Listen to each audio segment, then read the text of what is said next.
ମୁଁ ଚାଲିଲି ରୋଷେଇ ଘରକୁ ରୋଷେଇ କରିବା ପାଇଁ ଜଲ୍ଦି ଜଲ୍ଦି ସବୁ ରୋଷେଇବାସ ସାରିଦେବାର ଅଛି। ଆଜି ମୋର ସକାଳର ଡ୍ୟୁଟି ବେଶୀ କିଛି ନଥିଲା, ତ ହଜବେଣ୍ଡ ନେଇକି ଝିଅକୁ ଛାଡ଼ି ଦେଇଥିଲେ ସ୍କୁଲରେ ଆଜି। ତ ହଜବେଣ୍ଡଙ୍କ ଉପରେ ମୁଁ ଆଜି ବହୁତ ସାରା ରାଗିଥିଲି। କାଲି ରାତିରୁ 2ଟା ସାଢ଼େ 2ଟା ପର୍ଯ୍ୟନ୍ତ ଅପେକ୍ଷା କରି କରି ମୋ ଆଖି କେତେବେଳେ ଲାଗିଯାଇଥିଲା, ନିଦ ଭାଙ୍ଗିଲା ବେଳକୁ 4ଟା ହେଲାଣି।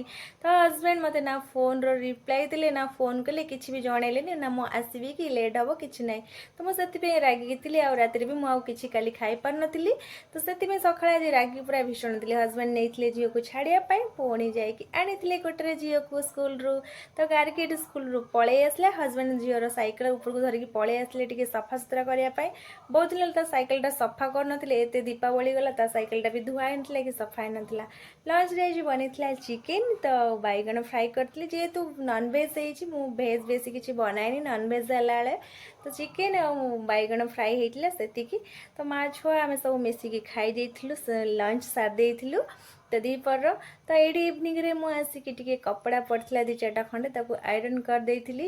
ଗାର୍ଗି ଏଇଠି ବସିକି ତାର ନଟଙ୍ଗୀ ଚଲେଇଛି। ଘର ଭିତରେ ସାଇକେଲଟା ଥୁଆ ହେଇଛି ନା, ସେ ବସିକି ସାଇକେଲ ଚଲାଉଛି। ଆଉ ତଳେ ତ ଚଲେଇବାକୁ ଯାଉନି ବେଶୀ ଟାଇମ୍, ତ ଉପରେ ବସିକି ଖେଳ ଚଲେଇଛି ସାଇକେଲ ସାଙ୍ଗରେ। ଆଉ ଏଠି ସାଇକେଲରେ ବସିକି ବାବୁ ଆମର ଟିଭି ଦେଖୁଛନ୍ତି। କ'ଣ କହିବ, ସାଇକେଲଟା ତାର ବହୁତ କାମରେ ଲାଗିଯାଉଛି।